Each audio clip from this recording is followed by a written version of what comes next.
Okay,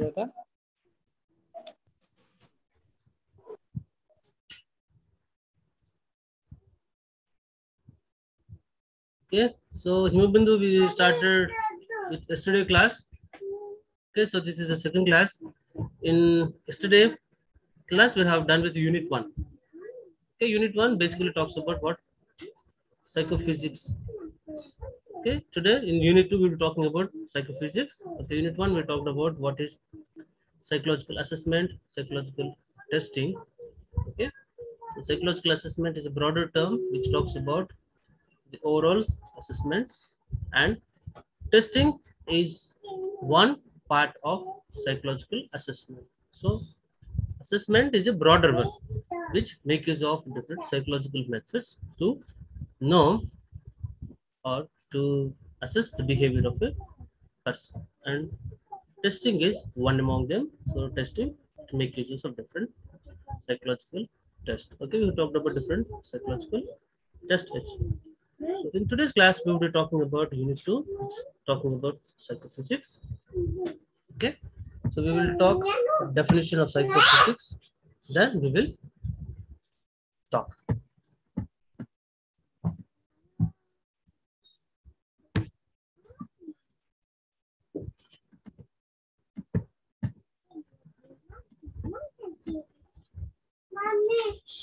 Yeah, is this slide visible to you, Mavindu?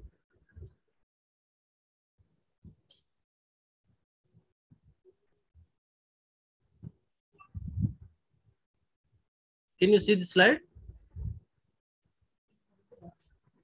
Yes, sir. Yeah, please, you do talk to me, because sometimes no, the screen won't be visible to you. Okay, that is only the problem. Okay, feel free, no worry.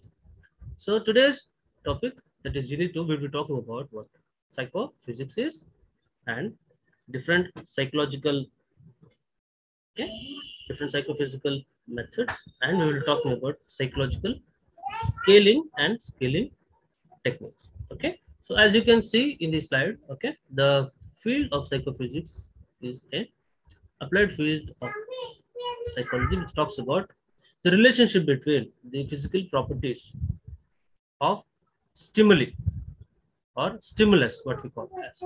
Okay, so the physical properties of stimulus and the psychological experience of a person.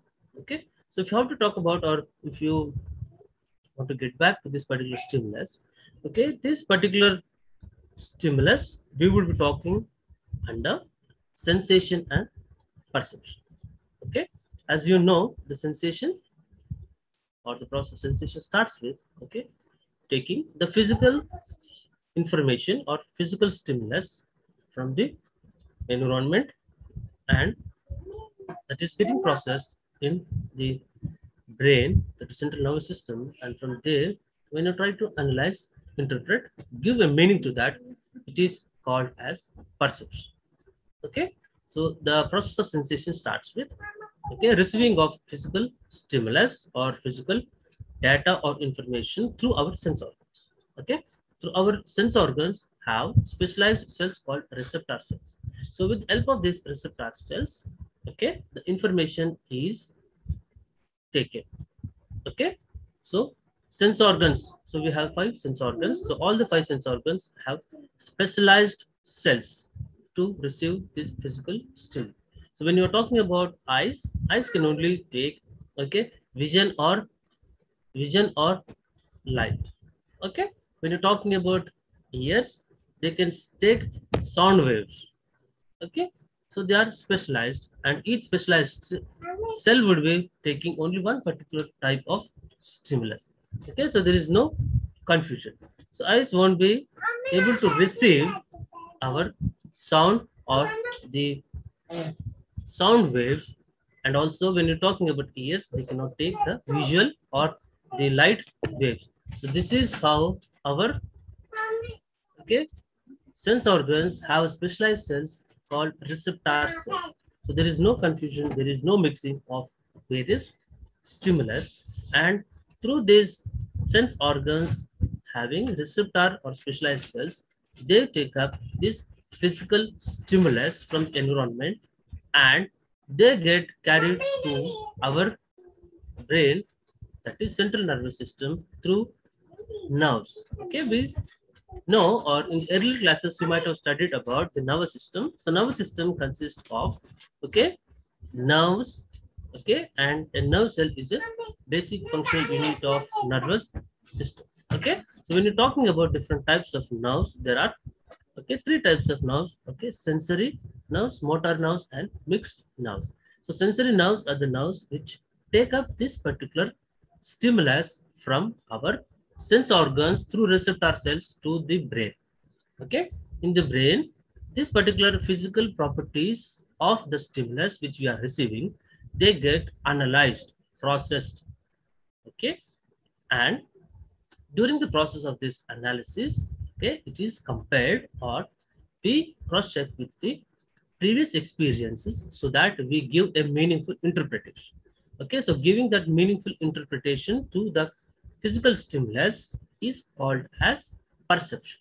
Okay, so receiving the physical stimulus is called sensation when it is getting analyzed in brain, and when you're trying to give a meaningful interpretation, okay, that is called as perception. Okay, so this particular psychophysics, okay, is the applied field which is particularly talking about what physical properties of stimulus have impact on our behavior. Okay, or how this particular physiological stimulus are getting transformed to psychological experiences. Okay, so how these physical properties of stimulus are getting transformed into psychological experiences would be covered under psychophysics. Okay, so this is a broad definition of psychophysics. Okay, so under this psychophysics, okay, we have stimulus. So stimulus have certain properties, okay, like absolute limits or absolute threshold, they call. Okay, so absolute limit is a concept which is talking about the basic minimum required physical stimulus so that it is getting detected. Okay, so that it is getting detected by our sense organs, okay, half of the time, that is 50%, that is 50% of the times when they are getting detectable. Okay, so that is called as absolute limit. Okay, I repeat, so absolute limit is a concept which is talking about the physical properties of our stimulus to get detectable, to get perceived by our sense organs at least half of the times. For example, if 10 times if you come across,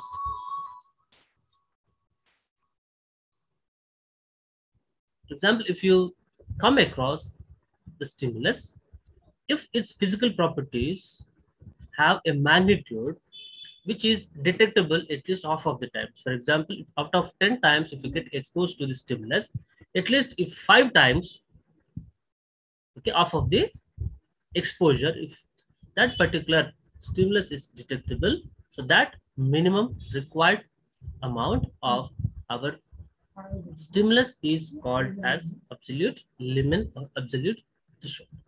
So it is a minimum required magnitude of the stimulus so that it get, okay, detectable or perceived at least half of the times. Okay, the minimum required. Okay, then we have differential limit. So differential limit is a concept which says that if a physical stimulus is detectable or sensible, okay, and after getting detectable, that is, if it is having a minimum amount, that is minimum threshold or absolute threshold, and when it is changed, okay, when we are changing that physical property of the stimulus and the quantity or the level at which the difference can be detected. Okay, so there should be minimum to be detectable, and when you are changing that, and at what level we can sense that particular change, the difference of physical properties of stimulus are called as, okay, differential threshold or differential limits. Okay, so differential in the sense the minimum required changeable quantity that is detected. When we can say that yes, there is a change, so that minimum amount of stimulus required to sense a difference or change in the presented stimulus is called as differential limit. Okay, so absolute limit talking about the minimum required amount of stimulus to get detectable. So once it is getting detectable, so when you're trying to change the magnitude or the intensity of the stimulus, the minimum change required so that you detect a change, a difference in the presented stimulus. So that minimum required quantity to experience or to sense a difference change is called as differential limit. So this has to be clear, because so based on this we are going to talk, or this particular psychophysics it's going to deal with this. Okay, so psychophysics study of the physical properties of our stimulus and how they're getting transformed to psychological experiences. So sensing and how they're getting transformed to psychological experiences. So this relationship is studied under psychophysics. So our stimulus have certain properties. Okay, that properties of minimum required to be detectable is called as absolute limit. And once they're getting detectable, when we're trying to change that, okay, and when we can experience a change, either it is increasing or decreasing, so that minimum level which we can sense as a difference is called as differential level. Okay, so then we will be talking about psychophysics methods. Okay, so I'm trying to share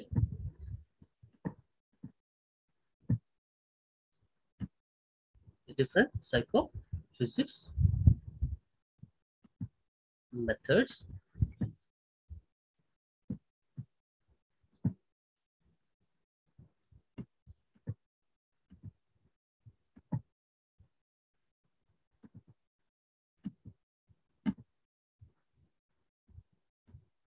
Meja, is my Bindu, is my slide visible? Yes, sir. Yeah, okay. So up to your result clear? Absolute limit and differential limits. Absolute is the one which the minimum required stimulus so that our sense organs or we can sense the stimulus. And once they're getting sensed, okay, so when you're trying to change the stimulus, the minimum amount which is required to detect a change, that is called as differential stimulus. Okay, based on these properties, okay, we are having three methods, that is measuring thresholds. Okay, the three methods are method of constant stimuli, method of limits, then method of adjustment. Okay, so the method of constant stimuli says that when you present continuously, okay, at several levels, okay, and the most of the times of the quantity of the stimulus which is detectable, okay, ignoring either the lesser one or the above level, okay, so that common detectable is called as method of constant stimuli. Okay, so in this method we are exposing, we are making a person exposed to different stimulus. Okay, they are at constant levels. Okay, the minimum detectable level is found out using this method of constant stimuli. Okay, I present, okay, starting from 1. Okay, so this is how I keep continuing at different level, and when at certain level or at particular level, when the subject who is undertaking the experiment, if he can sense at one certain level, okay, so that detection is called as the method of constant stimuli. Okay, in this method, so different or several levels of stimulus are presented, and the one which is detectable by the subject is found out, so that we can know that this is the absolute limit for that particular stimulus. Okay, so this is one method through which we can find out the absolute limit of a stimulus. Okay, if you have a light stimulus, for example, so we take light stimulus and we try to present at different levels unless and until it is detectable. For example, if it is sound, we try to present, okay, the sound waves at different levels until and unless, okay, my particular subject can detect. That is the minimum amount which we calling it as absolute threshold. So this is how the method of constant stimuli is used to find out absolute threshold. Okay, then the second method is called as method of limits. Okay, it starts at one level. Okay, as we know, it starts at one level if detected. Okay, as we know, once it is getting detected, it is called as absolute threshold.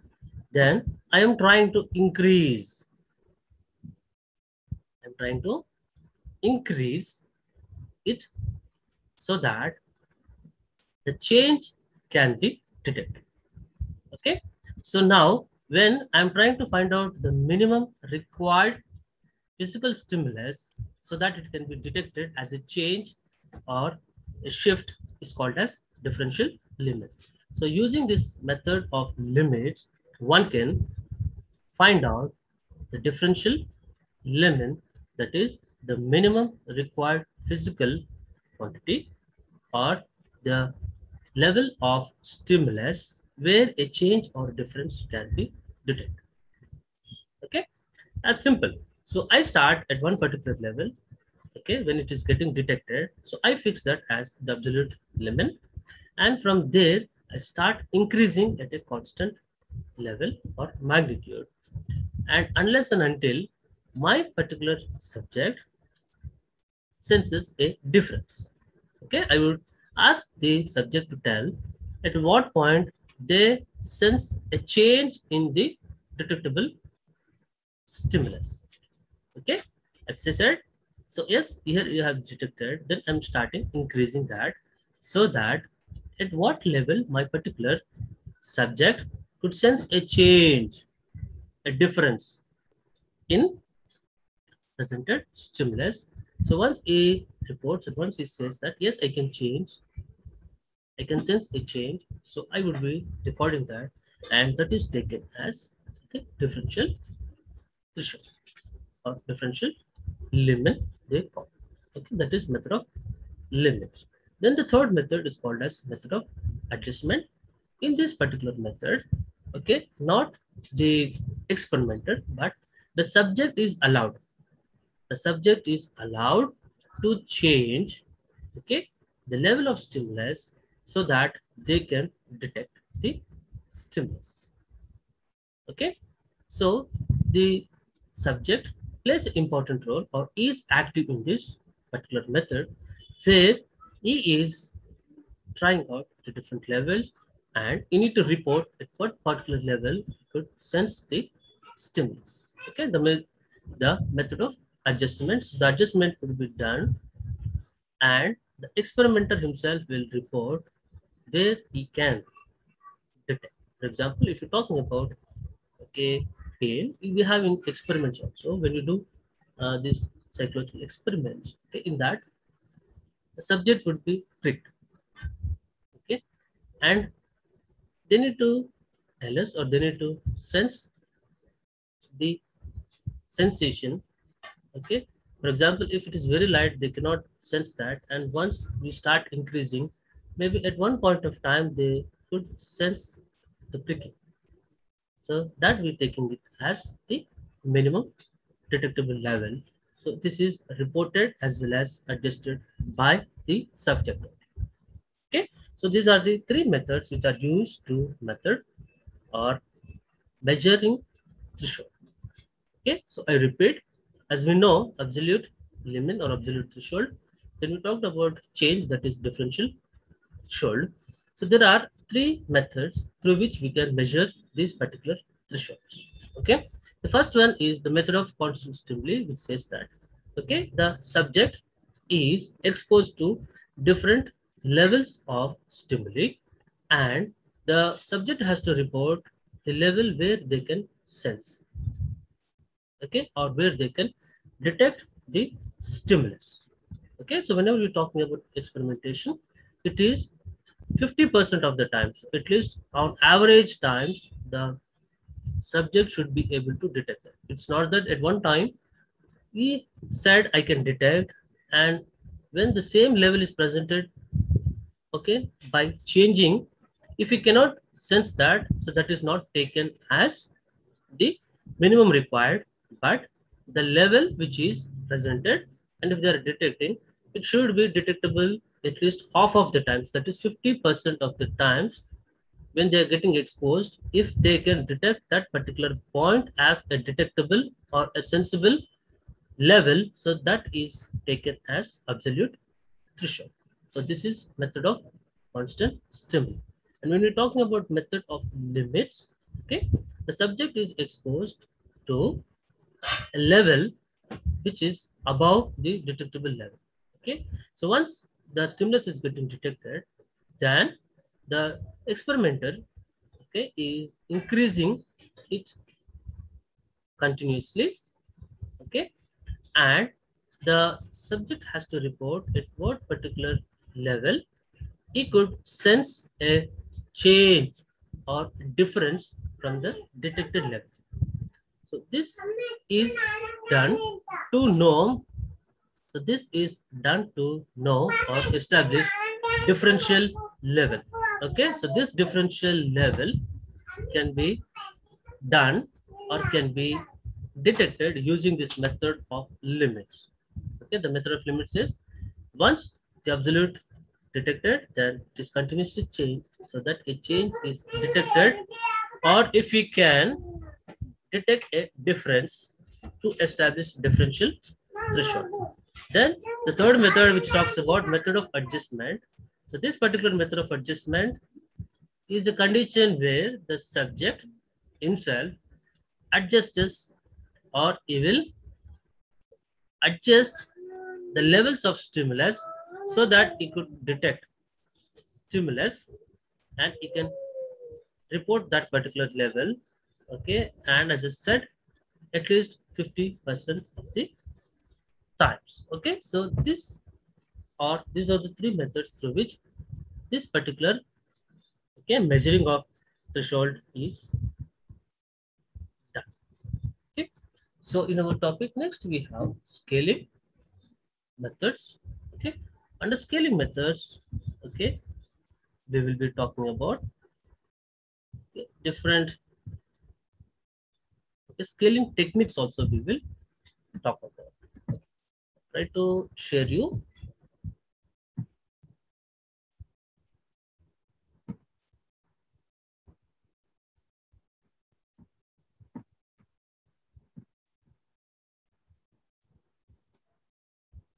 So these are different types of measurement scales that are used in psychophysics and in psychological experiments. Is this visible? Yes, sir. Yes, yes. Yeah. Up to here, is it clear, ma'am? Sir? Is it clear now up to here? Yes, sir. Okay, if anything, no, you can just ask me. Okay, as you are the only student, okay, so I need to take feedback from you. Okay, don't worry. Okay. Okay, yeah. So these Okay. are different measurement scales we have. So these measurement scales, okay, are divided into four, okay, based on their properties. First one is called as nominal scale. Okay, nominal scale, okay, it's a non-metric. It is used as a labeling, or we have the roll numbers. Okay, so it only says the quantity, how much. For example, how many students are present for this class. Okay, there is no difference from 1 to 2. It's only defining a number, quantity. Okay, so using this particular nominal scale, we can sort objects into categories. Okay, and I mean to tell here, if I have two students, okay, one is not greater than, both are students only. To only, okay, tell them that two students are present, I use 1 and 2. If male, I use 1, female, I use 2. So it doesn't mean that 1 is less than 2 or 2 is greater than 1. So they are only used for labeling purpose. The best example is our nominal roles or roll numbers. Okay, if a person is having a roll number 50, it doesn't mean that he is 50 times more better than my student 1. Okay, I'm not using in that particular sense, but I'm trying to tell that there are 50 number of students. Okay, so that particular numbering system is called as nominal scale. It's only used to sort objects into categories and also labeling. The second one is ordinal scale, which talks about placing or categorizing, okay, events or subjects of items into based on ranks. Okay, so 1, 2, 3, 4. So there is a difference. Okay, for example, if you're talking about ranks, okay, 10, and if you're talking about 1, so 1 is more better than 10, because rank 1 is more when you're talking about rank 10. So there is a difference and there is a change in magnitude. Okay, so we can understand that when we have two students, if I say one particular student got rank 1 and the second person is rank 2, it says that rank 1 candidate is better than rank 2. Okay, so this is how different items can be ranked based on their magnitude or value. So giving a rank is ordinal scale. Okay, when I'm talking about interval scale, okay, there are intervals or the items can be adjusted or they can arrange it in such a way that there is a interval or equal distance between the events or the objects. Okay, if I say the difference between 1 and 2 is equal to difference between 3 to 4. Okay, difference of one value, difference of one value. Okay, or 0 to 5 and from 6 to 10. Okay, so there is equal value, so they are placed in equal differences. Okay, then when we're talking about the ratio scale is the highest of all this because it have all the properties of the above, nominal, ordinal and interview scale also, and they have a meaningful 0 point. As I said, for example, our marks, our height, weight, etc., which can have absolute 0 also. If there is no weight or value, we can assign it 0, and based on that, we can keep increasing the value. So absolute 0 is not present in interval scale, but absolute 0 can be used in ratio scale. So this is how it is the highest of all the type of measurement scales. Okay, then we will talk about psychological scaling methods based on using this particular properties. Okay, under psychological scaling methods, we have comparative scaling and non-comparative scalings. Okay, comparative and non-comparative scalings. Okay, so if you look into your books, it has been given clearly that comparative scaling, it is an ordinal and wrong order. Okay, it is a rank order scale, which is also referred to as non-metric. Okay, this scale responds evaluate two or more. Okay, comparative. So which allows us to compare two objects, and it is making use of ordinal or rank order. So we can give ranks to two objects, and based on the magnitude we can compare them. So that is comparative scales. Okay, we can compare and we can tell the differences. So in what way one is better than the other. Okay, so when you're talking about non-comparative, so it is a continuum which is independent, and this is unidimensional. Okay, here I cannot compare with another event or another set of, okay, stimuli, and I can say which one is better than the other. Okay, that I cannot do in particular non-comparative scales. Okay, when you're talking about comparative, I can talk about two events, objects, okay, two stimulus. I can compare them, I can give a rank to them, and I can try to find out or establish the difference between them. But that is not possible when I'm talking about, okay, non-comparative scales. Okay, and based on this particular scales, there are, okay, different scales have been designed. Okay, Thurston scale, Likert scale, and Gutman, okay, cumulative scale. So we have three scales which are used in our psychophysics or psychological experiments or in behavioral sciences to find out how different people feel and how different people they like different objects. Okay, I try to share a slide.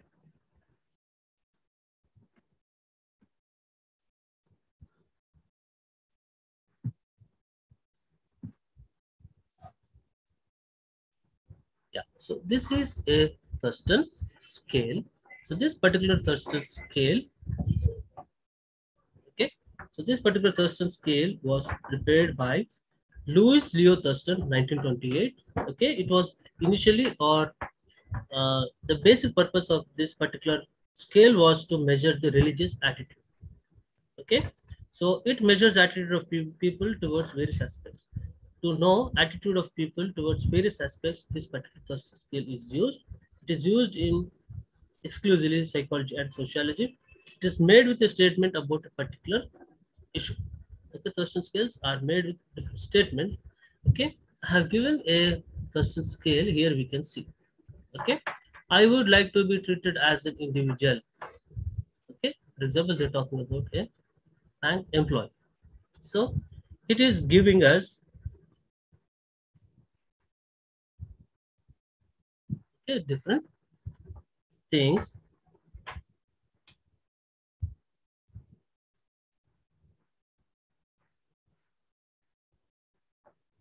Yeah, so it is giving us different, okay, likings or magnitudes or expression of their agreement or disagreement. And if you can see, it is equally, they are equal intervals. Okay, so it is used to find out, okay, attitude of people on 5 points. Okay, the what I have shared is a Likert scale. So this Likert scale is prepared by Likert in 1932. Okay, it is generally used for survey forms. Okay, so the one which we are seeing on the screen is a Likert scale. Please write down. So Likert scale was prepared by Likert in 1932, and it is generally used for surveys. Okay, as a survey form, it is used. Okay, it is measures, okay, how people feel. So what are the feelings about, okay, different things. It consists of series of questions, and the respondents express their agreement or disagreement. So they have to express to what extent they agree, and if you can see they are equally or they have equal intervals. For example, agree, then strongly agree. So we have disagree, and equally we have strongly disagree. So how much the difference you have between agree and disagree, the same interval or the same is with agree and strongly agree. And in between, it is also having either we can agree or disagree. That is, you are in a state where you're not able to either say yes, I agree or I don't agree. So this is the main advantage of this particular Likert scale, where you have in between also. Each particular option which says that either you can agree or you don't agree. And equally they are placed on a 5-point scale. Okay, so this is particularly talking about a bank employee. Like I would like to be treated as an individual by my bank. Okay, I dislike having to queue in a bank. I think my bank should value my long standing customers. Okay, so equally agree, disagree, strongly disagree, and also there is, okay, neither you agree or not disagree. Okay, and we have another scale which is called as the Thurston scale, as I said before. So this particular Thurston scale have only two options. Okay, they have only two options. Okay, yeah. So the Thurston scale is prepared by Louis Leon Thurston, 1928, as I said, to measure religious attitude. Okay, and also it talks or it can measure attitude of people towards different aspects. Okay, it is used in psychology and sociology. It is made with a statement about a particular issue, and each statement has a numerical value indicated by favorable or unfavorable attitude. Okay, it is having a numerical value. For example, if I agree, I get a value, and if I disagree, I will get another value. For example, it will depend upon based on the statement. Okay, if the statement is a positive statement and if you agree for that, you get 1 mark. If it is a negative statement which is not desirable, and if you say I agree, you get 0 marks. So if it is positive, if you agree, you get 1 mark. If you disagree, you get 0 mark. If it is a negative one, so it's in the opposite. Okay, 0 and 1. Okay, and as I said, in Likert scale there are equal values or equally placed, and also in between I have either I agree or disagree, but that particular part misses in this. Okay, in this particular Thurston scale, because I need to either agree or disagree, and I don't have a choice where I can say I neither agree nor disagree. Okay, and if I want to know, so the overall analysis, so I need to take the mean of all the scores. So I need to add up how many marks I'm getting. For example, how many ones I'm getting. I need to take the total. Then if I make a analysis or I try to check them, so this is gives a overall value or overall measurement of behavior of a person, whether the person is liking or disliking.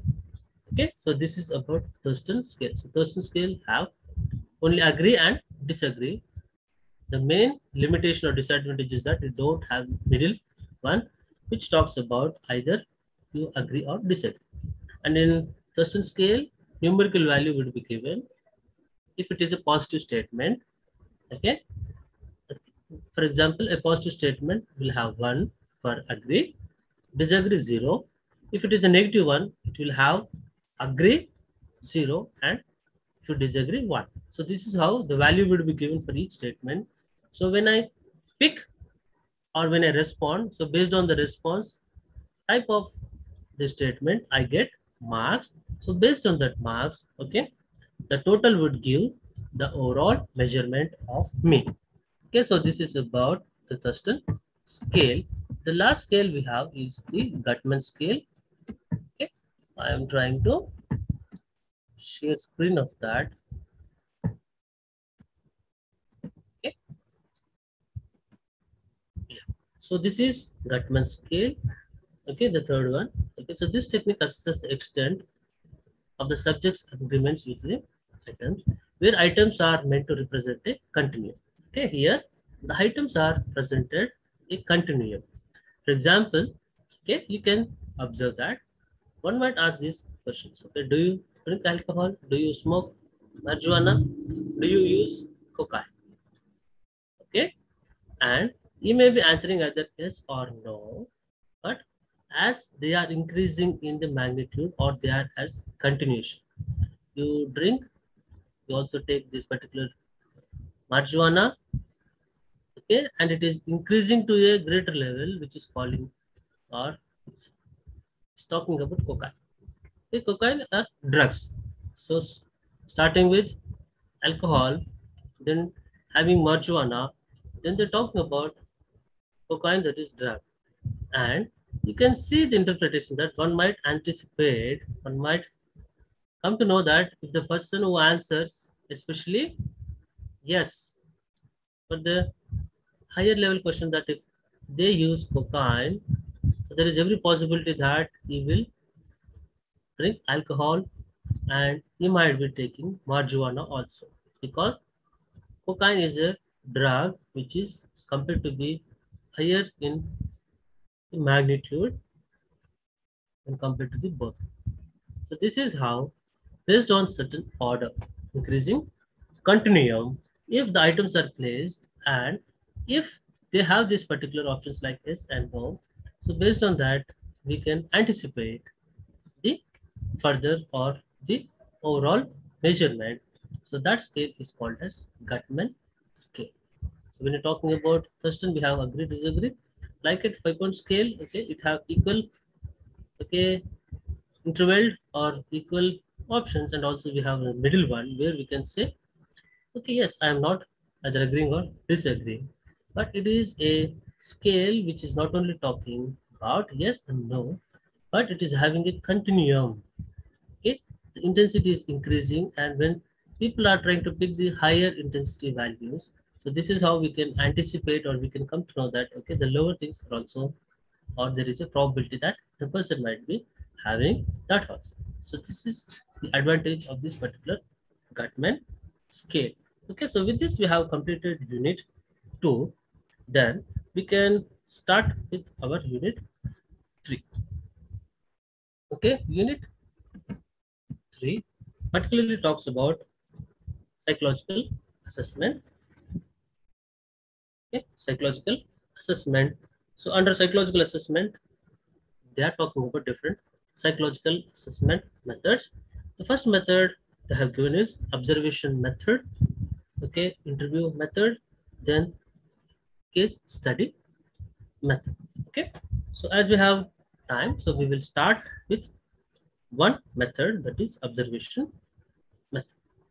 Okay, so psychological assessment, as I said, it is a overall or a broader term which particularly talks about, okay, so which is particularly talking about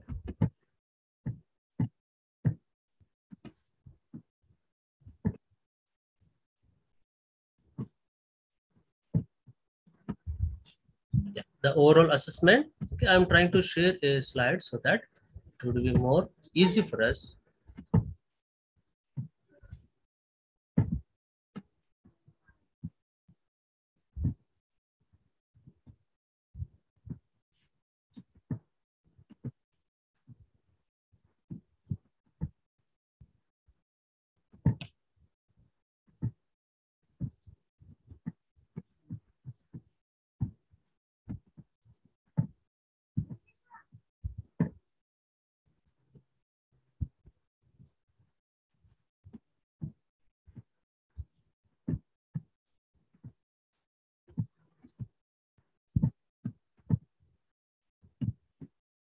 Yeah, we can see the assessment definition.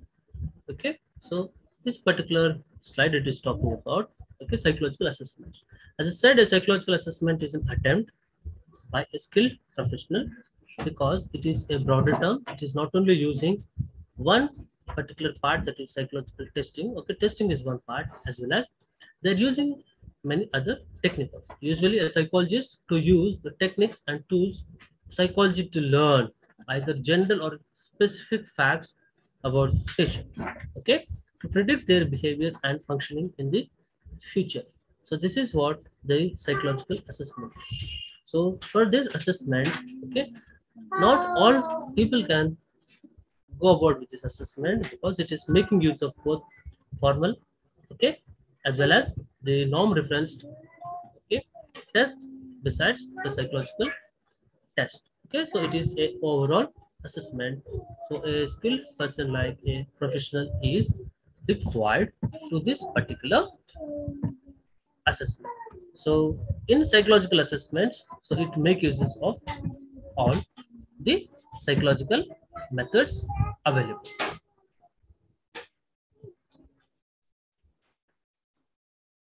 Okay, then I try to share this observation method. Okay, so first method we have is the observation method. The observation method is the most common method which is used, okay, in behavioral sciences. Okay, so in behavioral sciences we mostly use or make use of this observation method. Okay, so observation is different from looking at, because while you look at, there may be a purpose or there may not be a purpose. But when you're talking about observation, you're looking with a purpose. You are watching with a purpose. Okay, so this is not a mere or a normal thing, but you have a purpose. Okay, you have selected a pattern of behavior. Okay, in a way we all observe things around us. Okay, this is sort of observation is not scientific, because we are not focused on. So observation becomes a scientific tool and the method of data collection for a researcher or a psychologist, okay, when it is systematically planned. So when there is planning, so when what you're looking for, what you have to look for, okay, where you are looking for, so at what times you look, everything is planned, systematically arranged in a sequential order. And if that particular selected behavioral pattern is recorded and is subjected to checks and controls and validity and reliability, so such scientific planned systematic observation or looking for is called as observation method. Okay, under the observation method, the information is sought by the way of investigators on direct observation without asking the respondents. So the respondent is not made aware that they are, okay, being under observation. Okay, why? Because you want to know the most natural behavioral responses. Okay, so when we don't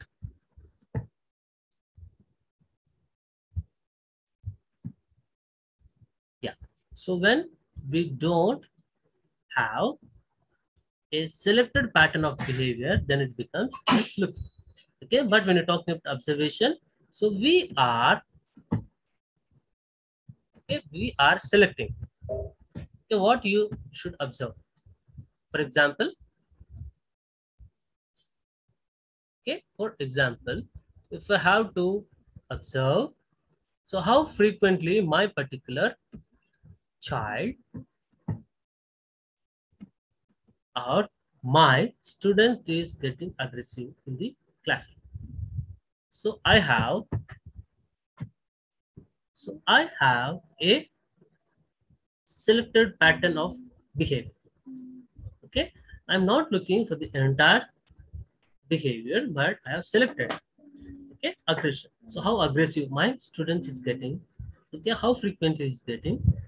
Okay, so I am interested to observe that, and whenever that particular pattern or behavioral trait is elicited, shown by my particular student, so I am making a record of that. I am also recording, noting down to assess, to analyze. So how frequently my particular students is resorting to that particular behavioral pattern. Okay. So I have a selected behavioral pattern or a trait I'm looking for. So there is a selection, and also I am recording them, and I'm trying to analyze or control. Okay, look for that, and I can draw some meaningful conclusions out of that. So if you're looking with a systematic and planned procedure, so this is called as observation. Okay, a scientific method. If not, it would be just looking around without any aim or a purpose. Okay, so this observation method is very useful because it allows a researcher or a psychologist to have a direct, okay, exposure to the subject or the patient. He is directly observing them. Okay, it is not that through some other sources he is trying to analyze, get that, but he himself as a person, so he is looking, observing, making recording of that and trying to analyze that. So it is a most commonly and inexpensive method used, but the limitation is that it needs certain training. Okay, not everyone can make an observation because as we talked, so there should be a selection and you need to look for that, have patience, okay, and also record down as then as the behavior is illicit, and you need to keep a record of that. So a skilled person can only do that. And when you're talking about types, this observation is of, okay, four types. Okay, generally it is called as naturalistic observation versus, okay, naturalistic versus, okay, a created or a artificial one where you try to create the situations. Okay, and also other type is called as participatory versus, okay, and participatory. Okay, we try to look at these four types. Okay, in naturalistic observation, we are trying to make observations as and when they are illicit. For example, if I'm interested to observe a student in playground, so I'm not creating playground, but I am waiting and looking for that particular time when my student would be in the playground. Okay, whenever he is in playground, so I am trying to make observations. Okay, it is the most natural one. I am not creating any situations. Okay, so I need to wait. So it is time consuming. So as and when my particular student, when he is into that particular event or a place like a playground, then only I can make observation. If it is, so how he is in classroom, so I need to wait for that particular thing to happen. For example, in classroom, then only I make an observation. The complete opposite to the one is the artificial or the lab setting where I am trying to create situations. Okay, if I said or if I'm interested to know how people react when there are natural calamities or when there is a terror attack or when there is a fire accident. Okay, no one knows these natural calamities when they occur, and also everyone would be into their own arrangements, so it is not possible to make an observation there. For that, I can create a situation in controlled conditions. So it is also called as controlled versus uncontrolled. Okay, uncontrolled is a natural and controlled is a lab setting where things are under my control. I try to create situations. For example, if there is a fire accident, so how to help, how people react, I can create a situation For example, the best example is mock drills. These days you can see mock drills where they try to recreate a situation. For example, if there is a terror attack or if there is a fire accident in a railway station or in a metro station, they try to recreate and they try to look at it.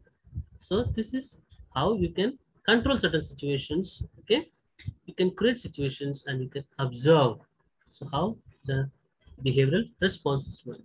Okay, so this is one type, and the next type is participatory versus unparticipatory. Okay, in participatory observation, the observer becomes part of the group where he is observing. So observation can be done on a person who is a member of that particular group. So as being the member of the group or one among the group, so the person who is getting observed is not aware. You don't have any knowledge or awareness about being observed. So you would be into the natural behavioral patterns, but as a observer, I have selected particular pattern of behavior. So I would be looking for that particular pattern of behavior, for example, aggressive. So whenever it's aggressive, I'm trying to note down. So what making or what situations are provoking the person to get into aggression. Okay. So I be part of a group, I be one among them so that I am not get okay eliminated or there is no chance that he become aware of being absent. Okay. So when this is not possible to become a member, to be part of the group, then I can stay at a distance, okay, making sure that the students or whom I'm observing, they don't have this awareness, but they don't come to know that they are being observed. So I can be at a distance and I try to observe the group or a particular person whom I am interested to know or note down, and I can look for that particular behavior trait or a pattern and I can record it. Okay, so there are their own limitations. For example, being participatory will give you the most natural responses because I be part, the person is not being aware that is observed. So most natural responses can be recorded.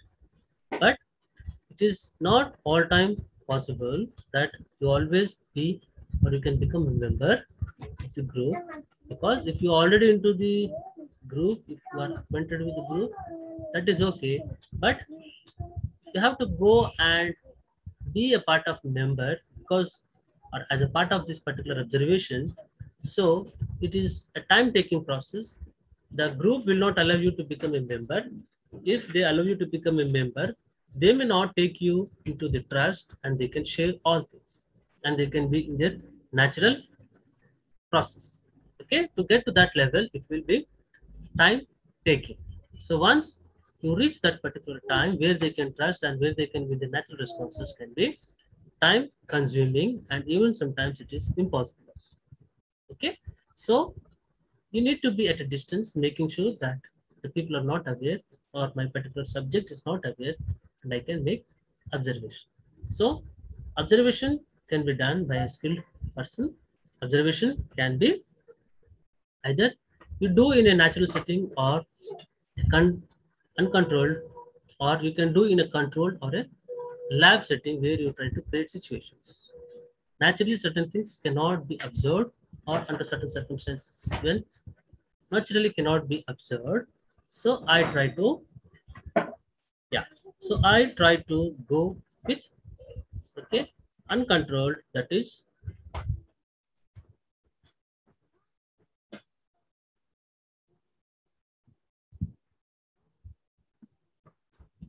yeah. I try to go with controlled situations or a lab condition where things can be recreated. The same way, I can be part of the group, I can be one among the group and make observation. Either I can observe group or an individual. Okay, if that is not possible, I can be a non-participant observer. I can stay at a distance, okay, and I can make observations and record it down so that I further analyze the recordings or what data I have collected, and I can draw some meaningful conclusions. Okay, so we will stop here today's class and we will continue in the next class.